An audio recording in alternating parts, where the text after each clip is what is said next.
Guadeloupe, Martinique, Guyane, faut-il sortir de la France pour s'en sortir? Une question qui brûle. Je vais vous raconter une histoire. Celle d'un jeune homme de 26 ans qui a quitté la Guadeloupe pour la France hexagonale avec une idée en tête. Réussir, revenir et changer les choses. 15 ans plus tard, ce même homme a coché toutes les cases. Il a investi, il a créé des entreprises, il a formé des centaines de personnes. Mais au fond de lui, quelque chose cloche. Une sensation de tourner en rond. Une question qui revient comme un boomerang. Une question simple, brutale et pourtant interdit. Et si pour s'en sortir vraiment, il fallait sortir de la France? Je sais que cette question fait peur. Elle choque, elle dérange et c'est justement pour ça qu'on doit la poser. Pas avec la haine, pas avec colère, mais avec lucidité. Avec calme, respect, parce que pendant qu'on évite cette discussion, notre réalité, elle, ne fait qu'empirer. Un chômage de masse qui frappe d'abord des jeunes, une fuite massive des talents vers l'Hexagone ou l'étranger, une économie basée sur la dépendance que sur la production, une société où les frustrations s'accumulent et où la résignation devient une norme. Je vais vous montrer que cette idée de sortie d'autonomie, d'indépendance, n'est pas un fantasme. Ce n'est pas non plus un appel à la guerre. Elle est née il y a bien longtemps. Elle a été portée par des mouvements courageux, souvent diabolisés, et elle n'a jamais été une folie, mais une tentative de dignité. Alors pourquoi avons-nous autant peur d'en parler aujourd'hui? Je suis William Sénésius, je parle souvent d'investissement d'immobilier, de business, et certains pourraient me dire, mais pourquoi tu t'embarques dans des débats politiques? Reste dans le concret. Justement, parce que c'est concret. L'économie, c'est politique. L'autonomie financière,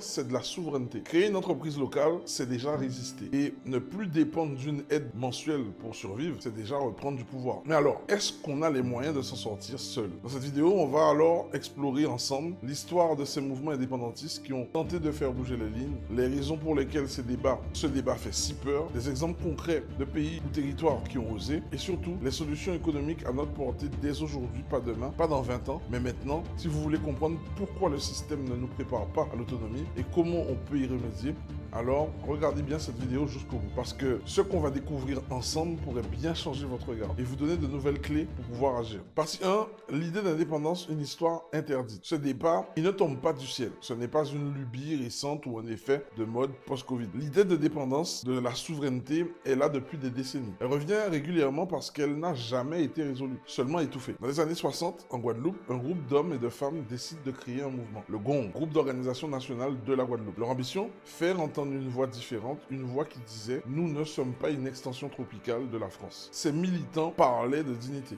de respect, de développement local. Ils ne demandaient pas de couper les ponts, mais de construire notre propre route. En Martinique, c'est le CNCP qui portera ce même flambeau. Le Conseil national des comités populaires. Des figures comme Garcin Malsa, Édouard Delépine, Georges Mauvois ont tenté de poser une vraie question. Et si rester dans ce cadre institutionnel français limitait nos rêves? Et si notre développement était bloqué? Non pas par manque de moyens, mais par manque de marge de manœuvre. Mais voilà, très vite, ces mouvements ont été surveillés, infiltrés, diabolisés dans les médias et on les traitait d'agitateurs, de terroristes, de dangereux illuminés. Pourtant, que réclamait-il vraiment? Le droit de décider localement, de produire localement, de ne pas attendre que Paris dise oui ou non. Mais dès qu'ils ont commencé à parler de rupture, de souveraineté, ils sont devenus suspects. Le mot indépendance a été piégé. Il est devenu synonyme de chaos, de misère, de guerre. Comme si penser par nous-mêmes, c'était déjà un crime. Mais pourquoi un mot aussi simple est-il devenu aussi dangereux? C'est ce que beaucoup ignorent, c'est qu'à l'époque, ces mouvements étaient soutenus par une partie importante de la population. Mais ils ont été divisés, éteints par la peur, la pression, parfois même la violence. Et aujourd'hui, on se retrouve avec un peuple qui n'ose plus poser de questions parce que les réponses font peur. Pourtant, cette peur, elle est construite, conditionnée, alimentée. On a déconstruit nos outils intellectuels. On a retiré nos figures de l'histoire officielle. Et surtout, on nous a fait croire que la France, ou du moins, on nous a fait croire que sans la France, nous serions condamnés. Mais est-ce vraiment vrai? Est-ce qu'on ne pourrait pas apprendre à marcher autrement? Avant de répondre, il faut d'abord comprendre comment cette peur s'est enracinée et pourquoi elle persiste encore aujourd'hui dans les esprits, même chez ceux qui se disent fiers d'être entiers. Partie 2, pourquoi ce débat fait-il peur? Quand on dit indépendance, beaucoup de gens lèvent les yeux, soupirent et répondent « Soyons sérieux, on ne pourrait jamais survivre sans la France. On n'a pas les moyens, c'est de l'utopie. On est trop petit, trop isolé, trop dépendant. » Mais ces réponses, aussi répandues soient-elles, ne viennent pas de nulle part. Elles sont le fruit d'une construction mentale, d'un conditionnement subi, lent mais profond. Depuis l'école, on nous enseigne une histoire où la France est à la fois notre mère, notre protectrice, notre sauveuse. On étudie les grandes figures de l'histoire française, mais on effleure à peine les nôtres. On parle de Victor Hugo, mais on ignore Ignace. On connaît bien la Révolution française, mais qui peut vraiment expliquer ce qui s'est passé en mai 1967 en Guadeloupe ou les événements de 1985 en Guyane? Ce vide dans la mémoire collective n'est pas anodin. Il façonne notre rapport à nous-mêmes et il nourrit un sentiment d'impuissance. Résultat, dès qu'on évoque la possibilité d'une autonomie, d'une sortie cadre actuel, une peur instinctive surgit. Une peur profonde, celle de perdre ce qu'on a. Même si ce qu'on a, c'est déjà trop peu. Parlons concrètement, aujourd'hui, nos territoires sont dans un système de perfusion économique. 80% des ressources publiques proviennent de l'État. Les aides sociales représentent une part importante des revenus pour des milliers de foyers. L'économie locale repose davantage sur la fonction publique que sur la production de richesses. En clair, sans l'argent de l'État, tout s'effondrerait. C'est ce qu'on croit. Mais est-ce vrai? Ou est-ce qu'on n'a simplement jamais construit d'autres modèles? Et si, justement, cette dépendance était entretenue, non par fatalité, mais par stratégie. Une stratégie qui permet de maintenir un certain contrôle. Car un peuple qui dépend est un peuple plus facilement gérable. Si tu donnes à manger à quelqu'un, tu n'as pas besoin de l'écouter. Tu peux ignorer ses revendications. Tant qu'il a sa part à la fin du mois, tu peux le maintenir dans un confort minimal. Juste assez pour qu'il ne se révolte pas. Et je ne parle pas ici de complot. Je parle de psychologie collective. De générations entières à qui on n'a jamais montré qu'il existait une autre voie. Nos parents ont grandi avec cette idée que la France nous nourrit. Et donc,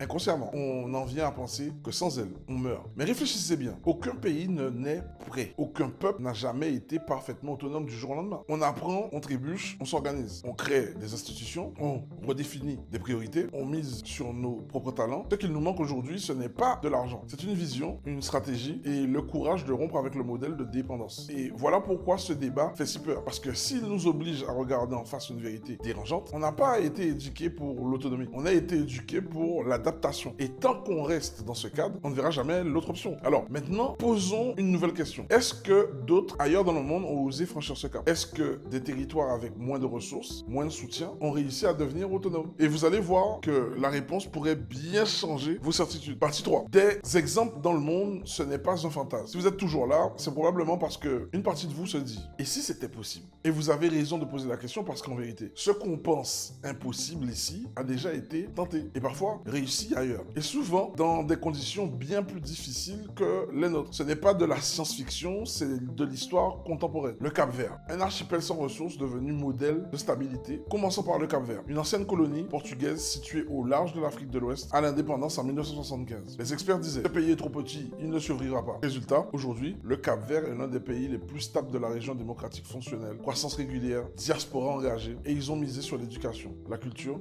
le tourisme maîtrisé et leur lien fort avec leur diaspora. Et pourtant, ils n'ont ni pétrole, ni grande terre agricole, ni industrie lourde, ils ont juste fait un choix. Compter d'abord sur eux-mêmes. Curaçao, l'autonomie sans rupture. Deuxième exemple. Curaçao, cette île des Caraïbes, est autonome, mais fait encore partie du royaume des Pays-Bas. Elle gère ses propres finances, son économie, ses ports, son système fiscal. Elle attire des investissements étrangers, développe le tourisme haut de gamme et affirme sa place dans les échanges régionaux. Et surtout, elle n'a jamais coupé les ponts avec les Pays-Bas. Elle a simplement redéfini les règles du jeu. Preuve que l'autonomie peut aussi rimer avec coopération intelligente. Les Comores, une sortie difficile, mais assumée. Troisième exemple, le Comores à l'indépendance en 1975. La France n'y croyait pas non plus. Et soyons clairs, les Comores ont connu des crises, des coups d'État, des difficultés économiques, mais malgré tout, ils ont tenu bon. Ils ont choisi d'écrire leur propre histoire. Et aujourd'hui, ils progressent lentement mais sûrement. Parce que un peuple qui choisit sa voie, même difficile, garde toujours une forme de dignité que l'indépendance ne peut offrir. Leçon à tirer, l'indépendance n'est jamais parfaite, mais elle peut être structurée. Aucun de ces pays n'a connu un parcours sans embûches. L'indépendance, ce n'est pas une potion magique. C'est un pari, un processus, une marche vers la maturité. Et c'est justement parce que c'est difficile que ça vaut quelque chose. Parce que ça oblige à se réorganiser, à valoriser ses talents, à prendre des décisions, à se responsabiliser. Et là, une question vous vient peut-être. Mais est-ce qu'on a les compétences ici, en Guadeloupe, en Martinique, en Guyane, pour faire pareil? Et c'est la bonne question. Parce qu'on ne peut pas copier-coller des modèles, mais on peut s'en inspirer. Et surtout, on peut construire un projet d'autonomie, non pas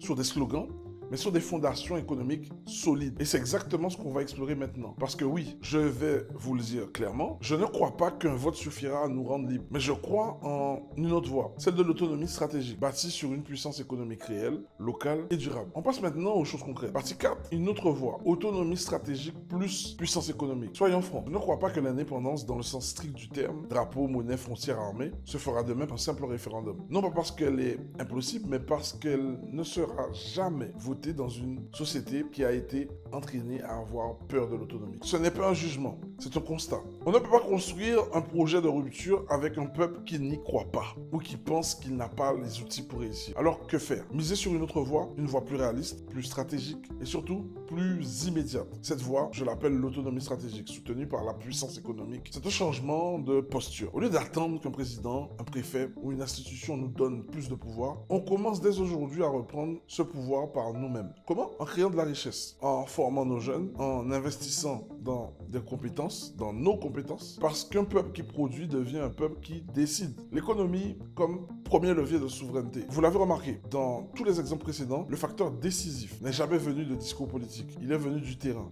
de l'économie. Le Cap-Vert a misé sur sa diaspora, Curaçao sur ses ports et son tourisme. Même les Comores ont dû bâtir une économie malgré les obstacles. Alors, pourquoi ici, en Guadeloupe, Martinique ou Guyane, notre économie est-elle aussi fragile? Parce qu'elle repose massivement sur l'administration publique, sur les transferts sociaux et sur des importations massives. Parce qu'on a tué l'initiative individuelle sous le poids de la bureaucratie, du contrôle et d'un manque cruel de financement. Parce que l'entrepreneuriat est encore vu comme risqué, marginal, réservé à une élite. Mais justement, c'est là que se trouve la clé. Depuis plusieurs années, je forme des femmes, des hommes, des anciens salariés à se lancer dans l'immobilier, le freelancing, la prestation de services. Et ce que je vois, c'est une chose simple mais puissante. Quand quelqu'un gagne ses premiers 100 000 euros, non pas grâce à une aide, mais grâce à son talent, son idée, son travail, quelque chose change dans ses yeux. Il comprend qu'il n'est pas condamné, qu'il peut avancer sans permission. Et là, la dépendance commence à s'effondrer. Le vrai combat, ce n'est pas l'indépendance, c'est la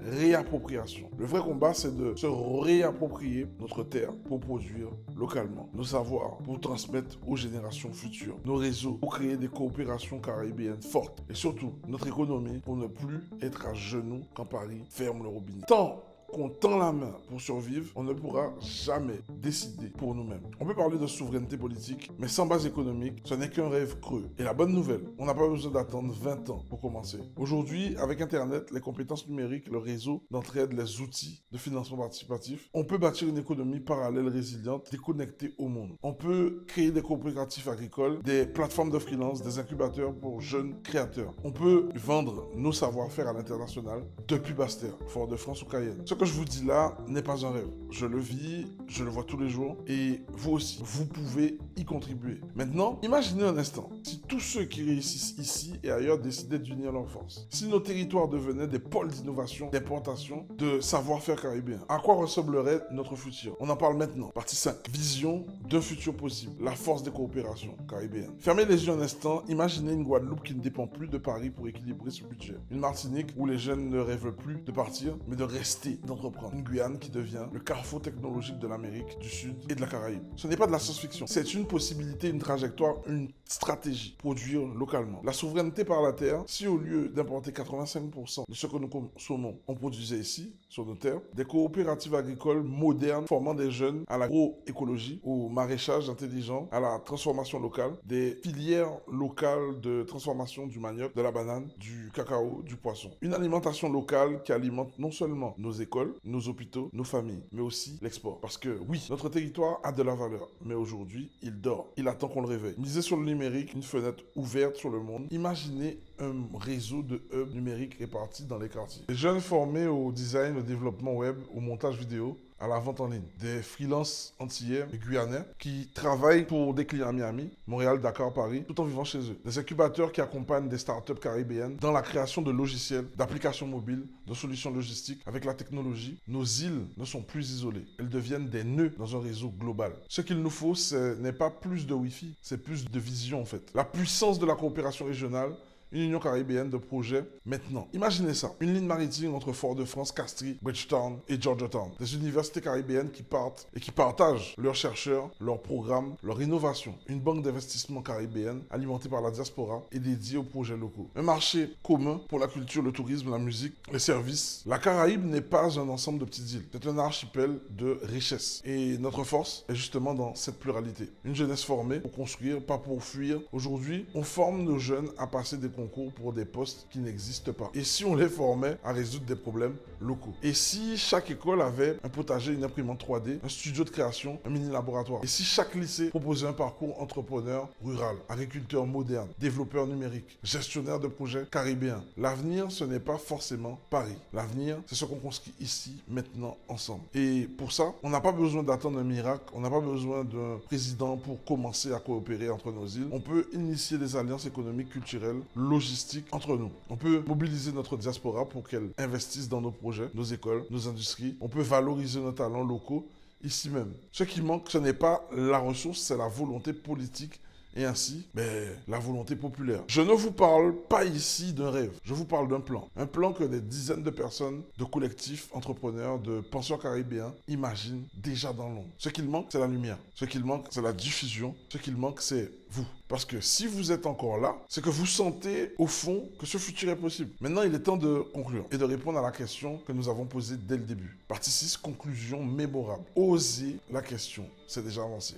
Alors, faut-il sortir de la France pour s'en sortir? Depuis le début de cette vidéo, on a pris le temps de regarder l'histoire, de décortiquer la peur, d'observer d'autres exemples et d'imaginer une voie concrète. Et maintenant, je vais vous dire la vérité. Je n'ai pas la réponse. Mais je sais une chose, c'est qu'il faut avoir le courage de poser la question. Le vrai blocage, ce n'est pas l'indépendance, c'est le silence. Tant qu'on ne pose pas la question, on ne construit rien. On se contente de subir, on reste dans une boucle d'assistanat, d'attente, de frustration. On reproduit des générations de citoyens qui doutent d'eux-mêmes. Pourtant, il suffit d'ouvrir les yeux pour voir une évidence. Le système actuel ne fonctionne pas, ni pour notre jeunesse, ni pour notre économie, ni pour notre dignité collective. Et continuer comme ça, c'est se condamner à l'immobilisme. L'émancipation, c'est une trajectoire, pas une date. L'émancipation ne viendra pas d'un jour férié, elle commence dans les esprits. Elle grandit dans les décisions individuelles, elle prend corps dans les projets économiques, les prises de parole, les coopérations nouvelles. Chaque fois qu'un jeune crée son entreprise ici, au lieu de partir, chaque fois qu'un agriculteur relance une filière locale, chaque fois qu'un collectif se forme pour un projet caribéen, on avance vers cette autonomie. On renforce nos jambes, on prépare nos ailes. C'est un travail collectif et il commence maintenant. Si vous avez regardé cette vidéo jusqu'au bout, ce n'est pas un hasard. C'est que vous sentez au fond de vous que quelque chose ne tourne plus rond, que l'idée d'un avenir dépendant, sans projet, sans ambition collective ne vous convient plus. Et c'est une excellente nouvelle. Parce qu'un peuple qui commence à poser des bonnes questions est un peuple qui se prépare à prendre les bonnes décisions.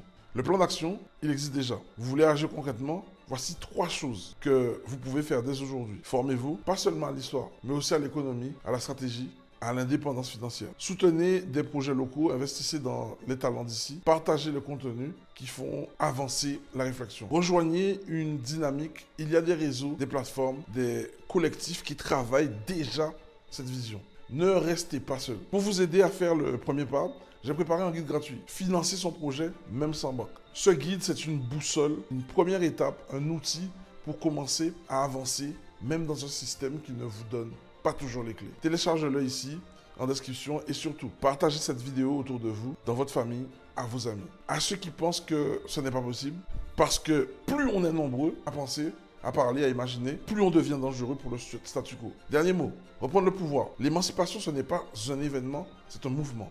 Et ce mouvement commence dans la tête, passe par le portefeuille et finit dans les urnes. On n'est pas condamné à la dépendance. On est juste à une décision de la liberté. Merci d'avoir été jusqu'au bout de cette vidéo. On continue la conversation en commentaire. Et comme toujours, construisons ensemble. C'était Will du Mouvement Léonal.